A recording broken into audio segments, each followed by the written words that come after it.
Hi friend, ನಾನು ಇವತ್ತು ಪನ್ನೀರ್ ಮಾಡೋದು ತಿಳ್ಕೊತೀನಿ. ಫಸ್ಟು ಒಂದು ಪಾತ್ರೆಯಲ್ಲಿ ಎಣ್ಣೆ ಹಾಕೊಳ್ಳಿ. ಕಟ್ ಮಾಡ್ಕೊಂಡು ಪನ್ನೀರ್ನ ಅದೆಲ್ಲ ಹಾಕಿ ಗೋಲ್ಡನ್ ಕಲರ್ ಬರುವಾಗೂ ಫ್ರೈ ಮಾಡಿ ಅದನ್ನು ಸಪ್ರೇಟಾಗಿ ತೆಗೆದಿದೆ. ಆಮೇಲೆ ಅದೇ ಎಣ್ಣೆಗೆ ಸ್ವಲ್ಪ ಬಟರ್ ಹಾಕಿ ಸ್ಪೈಸಸ್ ಹಾಕಿ ಚೆನ್ನಾಗಿ ಫ್ರೈ ಮಾಡಿ. ಒಂದು ಈರುಳ್ಳಿ, ಒಂದು ಕಪ್ ಬಟಾಣಿ ಕೂಡ ಹಾಕಿ ಚೆನ್ನಾಗಿ ಫ್ರೈ ಮಾಡಿ. ಸ್ವಲ್ಪ ಜಿಂಜರ್ ಗಾರ್ಲಿಕ್ ಪೇಸ್ಟ್ ಕೂಡ ಹಾಕಿ. ಆಮೇಲೆ ಒಂದು ಟೊಮೊಟೊನ ಫ್ರೈ ಮಾಡ್ಕೊಳ್ಳಿ.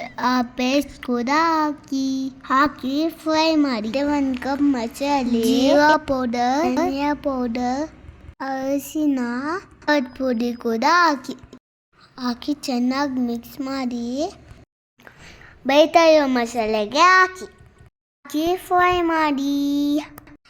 ಅದು ಎಣ್ಣೆ ಬಿಟ್ಕೋಬೇಕು, ಅಲ್ಲಿವರೆಗೂ ಚೆನ್ನಾಗಿ ಫ್ರೈ ಮಾಡಿ. ನೋಡಿ ಮೇಲೆ ಎಣ್ಣೆ ಎಲ್ಲ ಹೆಂಗೆ ಬಂದಿದೆ ಅಂತ.